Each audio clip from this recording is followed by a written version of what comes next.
కేంద్ర ప్రభుత్వం ఎన్నో పోరాటాలు చేసి సాధించుకున్నటువంటి 29 కార్మిక చట్టాలను రద్దు చేసి 4 లేబర్ కోడ్లను ఈ రోజు నుండి అమలుకు పూనుకుంటుంది.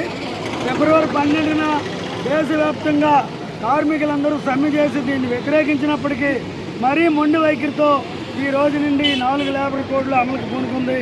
ఇది కార్మికులకి అన్యాయం, కార్పొరేట్లకి, పెట్టుబడిదారులకి, పారిశ్రామికవేత్తలకి ఉపయోగం.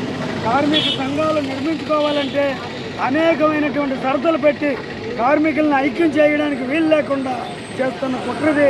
వెంటనే ఇటువంటి 4 కోడ్లు రద్దు చేయాలా, పోరాడి సాధించుకున్నటువంటి పాత కార్మిక చట్టాలన్నీ అమలు చేయాలని విశాఖపట్నం జిల్లా మధురవాడ జోనల్ కార్యాలయం దగ్గర ముఠా కార్మికులందరూ ఈరోజు సమావేశం పెట్టుకొని నిరసన తెలియజేస్తున్నాం.